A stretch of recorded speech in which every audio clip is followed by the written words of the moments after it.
Kia ora koutou. My name is Erna Tidy and I am the Associate Registrar at Canterbury Museum. A major part of my job and something that I'm really passionate about is the physical care of collections, specifically through a concept called Integrated Pest Management, or IPM. Really like my acronyms. I'm really excited to be here with you today to talk a little bit about this concept and what it looks like at Canterbury Museum, and even how you can apply its teachings to protecting your own taonga for generations to come.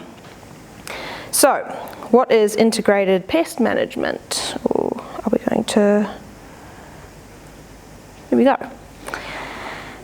Collection items, particularly those made of organic materials, are highly vulnerable to damage by pests, which can include rodents, insects, and microorganisms such as fungi. In the past, harsh pesticides and other treatments were used on collections in a reactive approach, leading to irreversible damage to collections as well as significant health risks to those who look after them. Integrated pest management is a holistic approach to the ongoing management of this threat, using a variety of strategies aimed at active prevention and mitigation, without relying solely on pesticides and fumigants. As a registrar, I put a lot of stock into having a plan for everything I do. Luckily, integrated pest management aligns with this philosophy well, and is highly encouraged to create a plan to support your efforts in protecting our precious taonga. A successful IPM plan is built on a number of key principles, which I have organised into 5 key topics, which will guide us through the presentation today. These are awareness, exclusion and deterrence, inspection and monitoring, record keeping, treatment and response. So, our first pillar is awareness, and this doesn't just have to be staff. When I did say we all play a role in IPM, that is true. Even you as visitors or friends, people who don't necessarily interact directly with the collections, can still play a really large role in protecting our taonga, which is the amazing thing about IPM. So, I believe integrated pest management is most successful when it is adopted and championed by everyone involved in caring for a collection. This can be specialised collection staff, volunteers, board members, even visitors. At Canterbury Museum, all staff are introduced to the basics of IPM at collections care training, which occurs within 6 months of commencing employment at the museum. We are also lucky enough to complete the New Zealand Certificate in Museum Practice, Level 4, through Service IQ as part of our employment, and are introduced to more in-depth information around collection management through Unit Standard 20452, Museum Collection Management. Canterbury Museum has also developed a food and drink policy specifically designed to protect and respect the museum's collections by controlling the consumption and transport of all food and beverages in the museum. And of course, all staff are encouraged to proactively monitor collection items and areas for pest activity. Creating quick and simple messaging around what to look out for and getting people involved in IPM does half the work for you. So, you must forgive my graphic design skills, but here is an example that I created, and I'm more than happy to share if you're interested, that covers your usual museum suspects and what they eat. So, we'll go really quickly over a couple of them. So we'll start with borer. This is one that you will all probably be aware of with any of your lovely wooden furniture or garden sheds. This is one that scares us a lot as well, because you don't really know that they're doing the damage until the damage has been done. They spend 2 to 11 years tunneling away inside the wood. This is the larvae, and then once they emerge, they create this little hole in whatever wooden furniture they've decided is dinner. We've also got silverfish and booklice. Both of these are relatively low threat in small numbers. You may have come across a silverfish in your travels. These both prefer to feed on starch and yeasts and tend to graze across the surfaces of paper-based materials.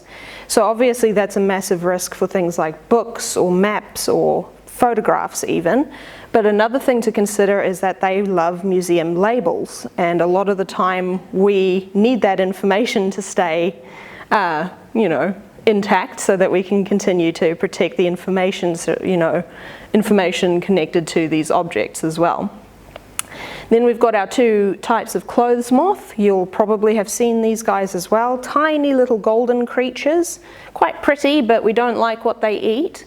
They tend to go for anything like wool, hair, feathers, furs, and they will either make like a little casing out of the things that they eat, which causes holes, or just go ahead and make the holes, which is fabulous. It's great for us. And then we've got our big bad, the domestic beetles. So these guys eat anything that's protein based, so pretty much any natural product, animal and plant fibers. They also really like pinned insects, which is a massive part of our collection. And you can see up in the top left there, the damage that they cause. Essentially they just disintegrate whatever they are eating. Interestingly, and perhaps a bit counterintuitively, some museums and universities not only collect specimens of these creepy crawlies, but have also added them to the payroll. Domestids in particular are very efficient workers, being uniquely qualified to strip fur and flesh from natural history specimens, thereby cleaning and preparing them for display, as the skeletons that you may see in some of the displays at the museum. This has been a practice in many museums across the world for well over 100 years, and is used in large overseas institutions like the Smithsonian or Melbourne Museum, and even here in Aotearoa. You can find out a little bit more about the process by visiting Auckland Museum's blog, introducing the domestic beetles. There's even a video there if you're not feeling particularly squeamish. We'll cover this in a little bit more detail later, but it has been super encouraging to see an increased awareness of pest activity at the museum in the last couple of years. While finding bags of dead bugs on your desk or receiving a call to come look at a spider doesn't sound like a dream job to many, to me it shows engagement and real concern for the environment in which we store countless treasures, and will always be something that I will encourage.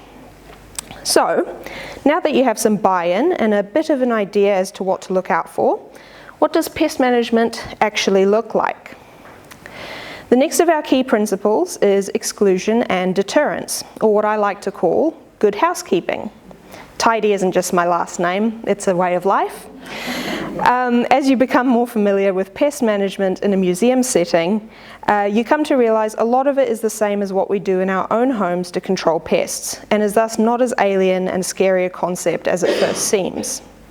Pest activity generally occurs in dark, warm and/or humid areas, and is exacerbated when rubbish or dust is allowed to accumulate, creating an easy food source. The best method for reducing the risk of infestation, and one of the key proponents of IPM, is avoiding infestation in the first place, or prevention. At the museum, this looks like the following.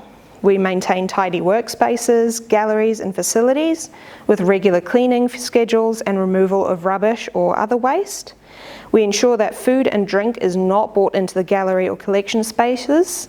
This approach mitigates not only the risk of pest activity, but also ensures the physical and cultural safety of the taonga we care for, and protects the well-being of our team. So it's a win-win. As well as applying fly screens to windows, especially in collection areas, we keep windows shut or sealed as much as we can, and we report and seal cracks, holes or large gaps under doors, and apply barrier spray on a regular basis as well.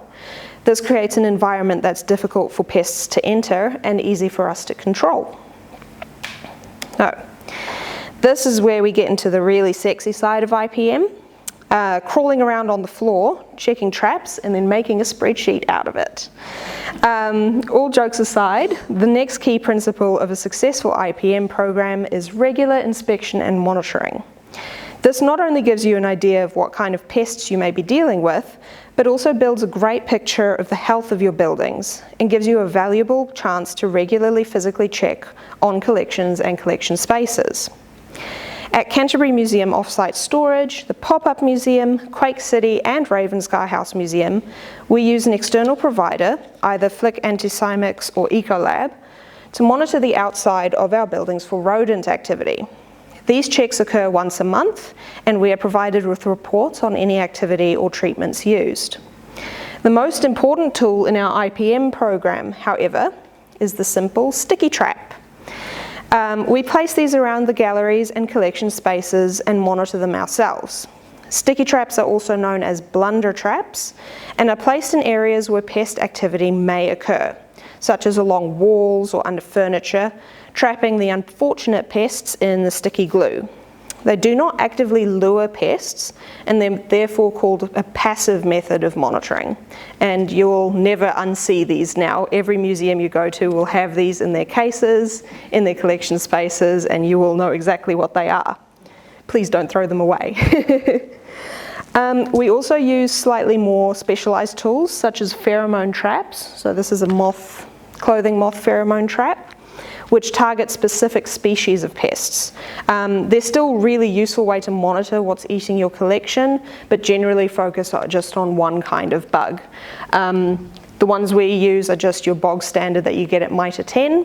They just have some pheromone impregnated in the glue, and it works, I think, at about 25 meters squared to lure one pair of a breeding pair into the trap so that we can control the population a little bit. When placing traps for monitoring, it is best to have at least one trap per ingress point, so doorways, windows. It is also important to keep in mind the flow of both human and pest traffic, as well as features in the environment that you are monitoring that may influence pest behaviour. So that's your light levels, your temperature, your humidity. It's helpful to label your traps with their location and the date the trap was placed in order to track activity over time and build a picture on activity in a specific area. More on that in a bit. Inspections occur on either a monthly or quarterly basis, depending on the placement and accessibility of the traps. If increased activity is noticed near the collections or a particularly significant object, sometimes a short-term weekly checking schedule will be set up. The inspections themselves are relatively simple, and I like to take people along with me on checks to encourage awareness and hopefully spark an interest in the process. For each location we monitor, I produce a simple map detailing where your pests are, and I simply go around once a month with my bug bag and check them out. So what's in my bug bag? I've got a collection of the sticky blunder traps, a half brush and shovel to just clean up any messes I come across, gloves, tweezers, pheromone traps, rubbish bags, Ziplocs, pens and specimen vials. If pest activity is discovered on a trap, we place the trap in a Ziploc bag and replace it with a new one.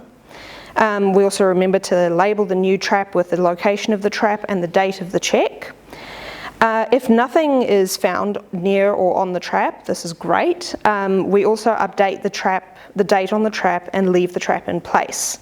We can reuse the same trap for up to 3 months as they are extremely sticky. And if a trap does not contain evidence of pests but is dirty or has been crushed or moved, we replace the trap with a new one. Relatively simple. Great, so you've got people invested. You've turned your institution into Fort Knox, and you have a plastic bag full of bugs.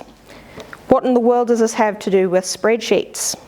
Simple answer is that through collecting pest data, we build awareness of our environment, what pests are common to our area, and how to target specific species, saving money, resources, and time. Effective record keeping also allows for us to plan for seasonal change and implement pest management measures before damage occurs, which, as we've covered, is one of the best lines of defence in pest management. At Canterbury Museum, once traps are collected, data is entered on a spreadsheet which records the numbers and types of pests collected throughout the museum. Alongside recording monthly or quarterly pest trap data, isolated instances where pests are discovered are also recorded this way. All of this data is then reported to the Canterbury Museum Trust Board on a quarterly basis. Recording incidents can also build a better picture of the health of your collection and condition of your objects, as you'll begin to see patterns arise or identify hotspots or areas of concern. What is important is recording as much information as you can as quickly as you can. And you can ask yourself a few of these questions to get yourself started. What kind of insect is it? How many are there? Are they alive? If there's only a few insects, or if they're dead, try to remove them and place them in a vial, rather than just leaving them on the sticky trap. It makes it far easier for people smarter than me to identify what's going on. Is the activity centered on or near an object? In this case, we really want to know what the object number is so that we can record what's going on with it and take photos of any damage. So, treatment and response. The last aspect of IPM, and what should really be the last resort, falls under the category of treatment and response. This is where we touch on slightly more technical methods of practical pest management, so do bear with me. Please note, historically, museums were known to use pesticides known to be toxic to humans, such as DDT and arsenic, to manage pest infestations. Some objects may also contain hazardous materials which may pose a health risk following sustained close contact. Historic taxidermy is an especially risky type of object with a lot of chemicals used in its preparation and protection. For these reasons, we wear gloves, we wash our hands often, and we consider wearing a mask when working closely with objects for an extended amount of time. As we've covered, integrated pest management stresses a proactive rather than reactive approach, emphasising a number of small actions and behaviours that prevent infestation and damage in the first place, rather than focusing on treatment once infestations are discovered. However, discovery of pest insects is inevitable. It happens to us all.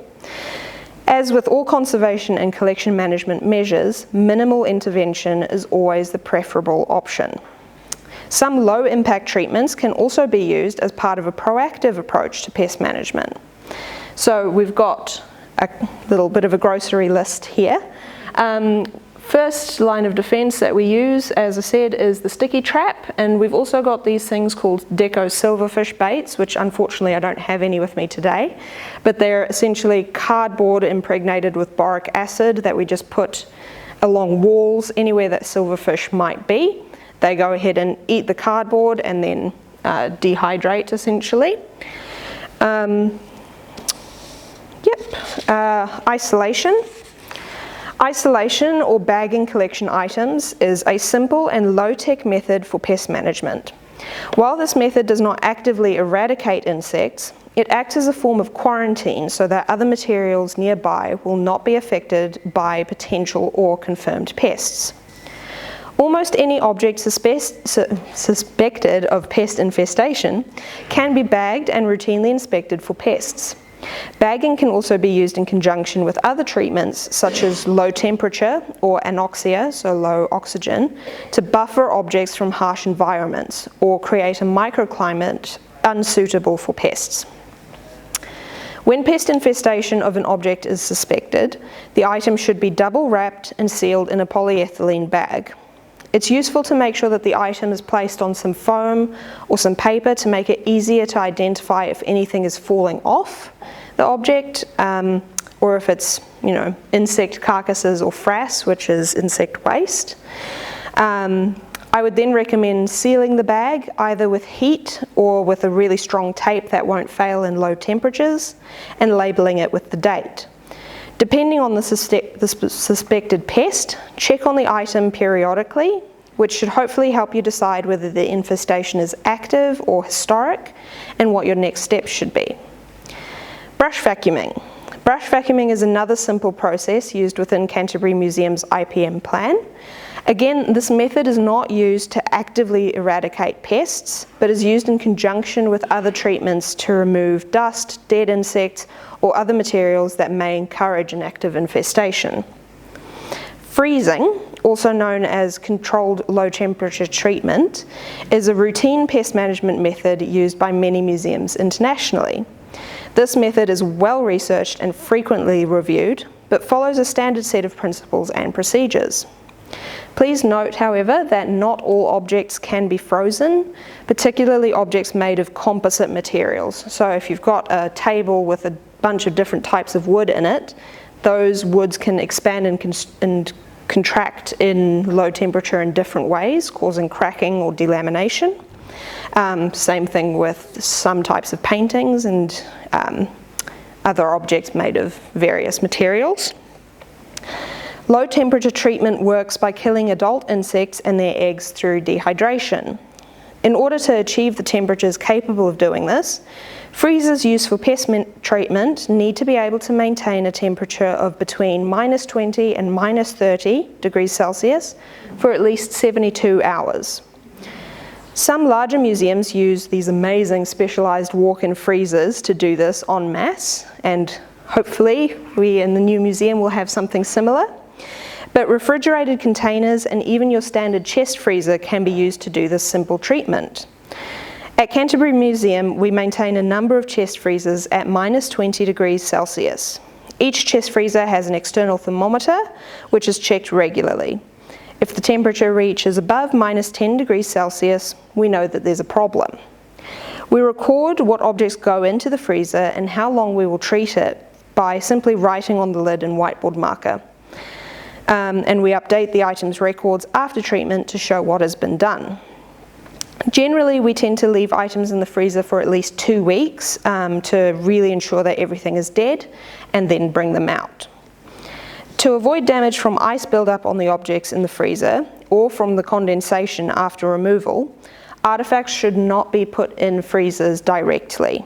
They should be sealed in plastic, either using resealable plastic bags or polyethylene plastic sheet. If a number of objects are being treated at once, objects and bags should be put in trays or boxes for easier handling. Items may also be placed in boxes and the boxes wrapped. After removal from the freezer, objects should be allowed to acclimate to room temperature, still completely wrapped until they are at room temperature, so this takes about 24 hours usually. Because many materials become temporarily brittle at low temperatures, post-freezing handling should be minimized until the objects return to room temperature.